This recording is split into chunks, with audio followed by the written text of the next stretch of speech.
Okay, welcome to part three in this lecture in epistemology. And what I want to do in this lecture is to explore the nature of innate ideas.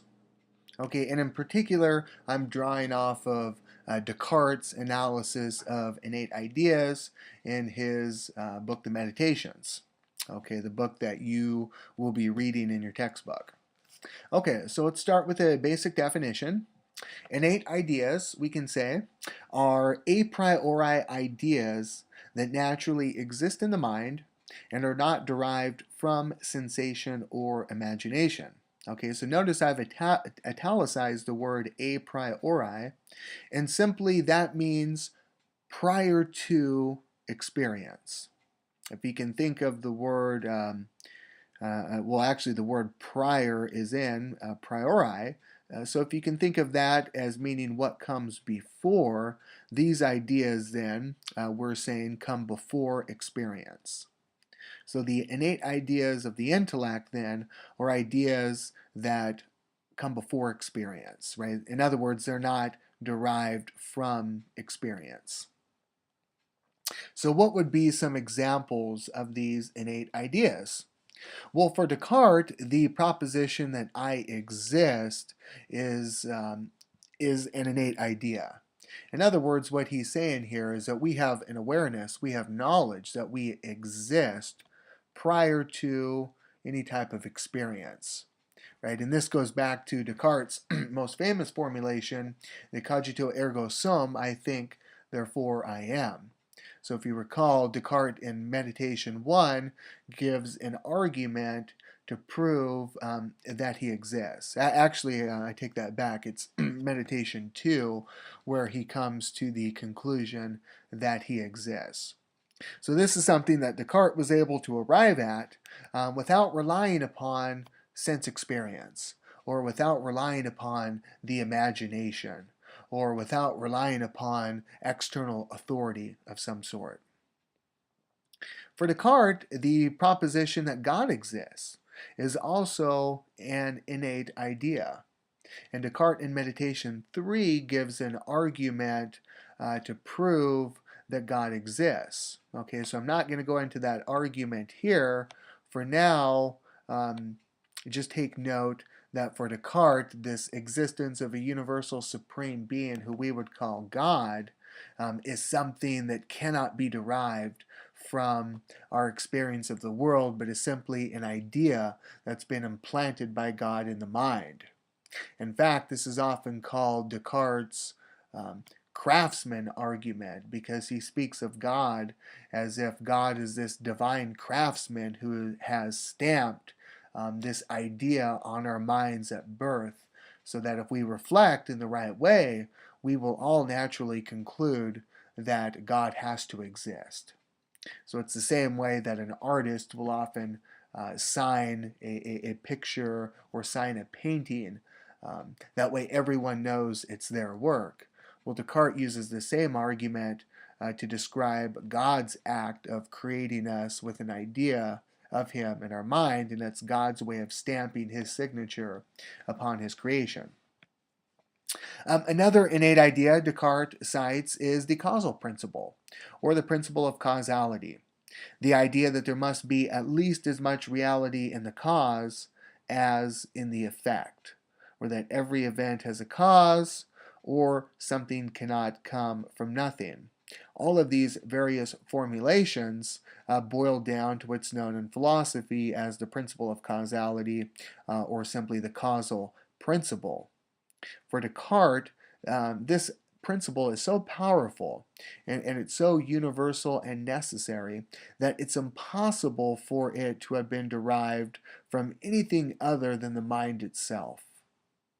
Right? As I said in a previous lecture, I don't have to examine every event in the universe to check to see if it has a cause.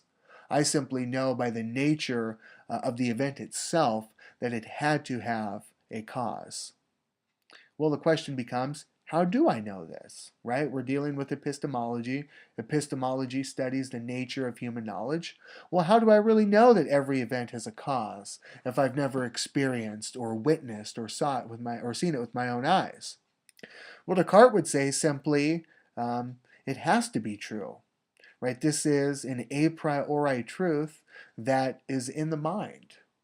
So in other words, he's saying if we simply reflect upon this idea, we can tell that there's no way it could have derived from any other source and that it's universally and necessarily true. Right? So every time I see an event, even if I don't see the cause, I know that a cause had to uh, the cause has to exist, right? It had to bring about that particular event. So Descartes thinks by simply reflecting on the nature of this idea, we can know for certain that it's universal and necessary. I've already talked about this example in the previous lecture, triangles being three-sided figures, but essentially, again, for Descartes, that is an innate idea. It's something that's not derived from experience. Or what about mathematics?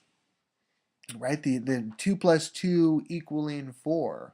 Descartes was a mathematician. His philosophy is heavily influenced by mathematics and geometry. And he asked the question, where does our knowledge of mathematics come from? Right, obviously 2 and 4, the different symbols I have there on the screen, you can see, these are mere symbols that reflect a concept or an idea.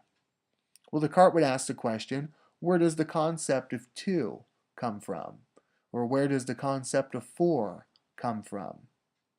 And his answer is that because these are abstract ideas, they could not have been derived from experience or imagination, thus they had to have been in the mind as an innate idea.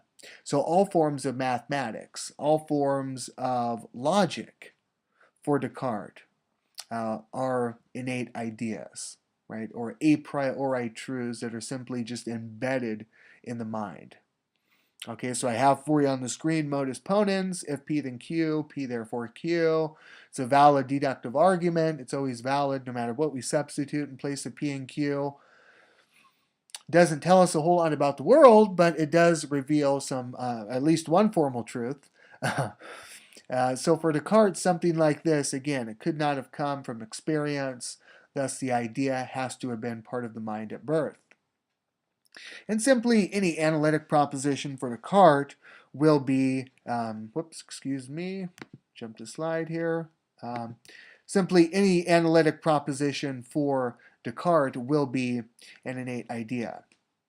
Okay, so to conclude, let me simply say that innate ideas for the rationalists always involve content. All right, let me say that again because it's real important. Innate ideas always involve content. That is to say, the idea has to be of some thing. It's not simply an abstract way of thinking. It's not simply a way that we process information. There's always real content there. Okay, for example, my idea of God, or what Descartes claims is his idea of God, involves the real content of an infinitely perfect being. Okay, so it's not just a form that the mind thinks through, but it actually involves some real information about something in the universe. Okay, I hope this lecture helped you to deal with innate ideas and to better understand what philosophers mean by innate ideas. If you have any questions, let me know.